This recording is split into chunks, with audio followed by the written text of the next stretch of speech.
ನಾಯಕನಹಟ್ಟಿ ಹೋಬಳಿಯ ಜನರು ಮೊಹರಂ ಹಬ್ಬದ ಸರ್ವಧರ್ಮೀಯರು ಸೌಹಾರ್ದತೆಯಿಂದ ಆಚರಿಸಬೇಕು ಎಂದು ಪಿಎಸ್ಐ ದೇವರಾಜ್ ಹೇಳಿದ್ದಾರೆ.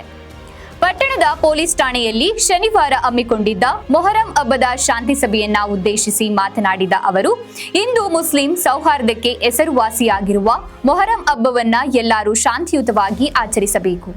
ಹೋಬಳಿಯ ಪ್ರತಿ ಗ್ರಾಮಗಳಲ್ಲಿ ಮೊಹರಂ ಹಬ್ಬವನ್ನ ಆಚರಣೆ ಮಾಡುವುದು ವಾಡಿಕೆ.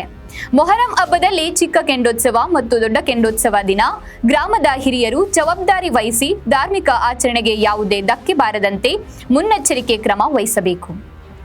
ಇನ್ನು ಕೆಂಡೋತ್ಸವ ವೇಳೆ ಚಿಕ್ಕ ಮಕ್ಕಳು ಯಾರೂ ಸಹ ಹತ್ತಿರ ಬಿಟ್ಟುಕೊಳ್ಳದಂತೆ ಮದ್ಯಪಾನ ಸೇವಿಸಿದವರನ್ನ ದೂರವಿರಿಸಿ ಸರ್ವಧರ್ಮೀಯರು ಸಂಭ್ರಮ ಸಡಗರದಿಂದ ಹಬ್ಬವನ್ನ ಆಚರಣೆ ಮಾಡಬೇಕು.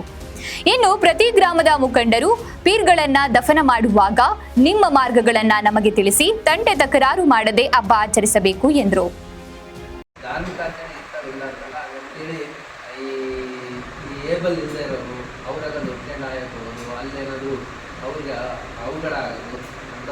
ಯಾವುದೇ ಕಾರಣಕ್ಕೂ ಆಗ್ತದೆ ಸಾಧ್ಯವಾದಷ್ಟು ಸಣ್ಣ ಮಕ್ಕಳನ್ನ ಇದರಿಂದ ದೂರ ಇಟ್ಟು ಕೆಂಡ ಭಾಳ ದೊಡ್ಡದಾಗಿ ಹಾಕಿರಲ್ಲ ಅನ್ಕೋತೀನಿ. ಒಂದೆರಡು ಹೆಚ್ಚಾಗಿ ಹಾಕ್ಬೋದು.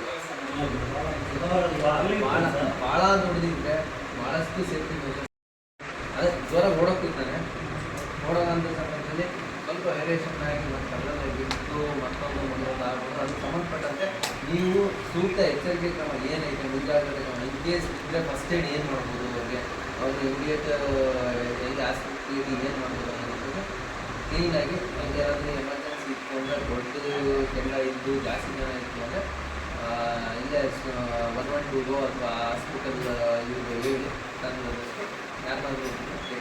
ಇದೇ ಸಂದರ್ಭದಲ್ಲಿ ಪಿಎಸ್ಐ ಶಿವಕುಮಾರ್, ಎಎಸ್ಐ ತಿಪ್ಪೇಸ್ವಾಮಿ, ಹೋಬಳಿಯ ಮುಖಂಡರಾದ ಚಿನ್ನಯ್ಯ, ರೇಖಲಗೆರೆ, ಬಗರ್ ಹುಕುಂ ಕಮಿಟಿ ಸದಸ್ಯ ಬೋರನಾಯ್ಕ, ಎನ್ ಮಹದೇವಪುರ ಗ್ರಾಮ ಪಂಚಾಯಿತಿ ಅಧ್ಯಕ್ಷ ತಿಪ್ಪೇಸ್ವಾಮಿ, ಎನ್ ದೇವರಹಳ್ಳಿ ಗ್ರಾಮ ಪಂಚಾಯಿತಿ ಸದಸ್ಯ ಮಾಜಿ ಅಧ್ಯಕ್ಷ ಡಾಕ್ಟರ್ ಕಾಟಲಿಂಗಯ್ಯ, ಸದಸ್ಯ ಸಿದ್ದಪ್ಪ, ನಲಗೇತನಹಟ್ಟಿ ಗ್ರಾಮ ಪಂಚಾಯಿತಿ ಸದಸ್ಯ ಮಾಜಿ ಅಧ್ಯಕ್ಷ ಮುತ್ತಯ್ಯ, ಗೌಡ್ರು ಬೋರಯ್ಯ, ನಿಂಗರಾಜ್, ರೇಡಿಯೋ ಸಣ್ಣ ಬೋರಯ್ಯ, ಮಂಜುನಾಥ್, ಪೊಲೀಸ್ ಪೇದೆಗಳಾದ ಭಾಷಾ, ಅಣ್ಣಪ್ಪ ನಾಯ್ಕ, ರುದ್ರಮುನಿ, ಸತೀಶ್, ಅಶ್ವಥ್, ರಾಮಕೃಷ್ಣ, ಮಹಿಳಾ ಪೇದೆ ಭಾಗ್ಯಮ್ಮ ಇದ್ರು.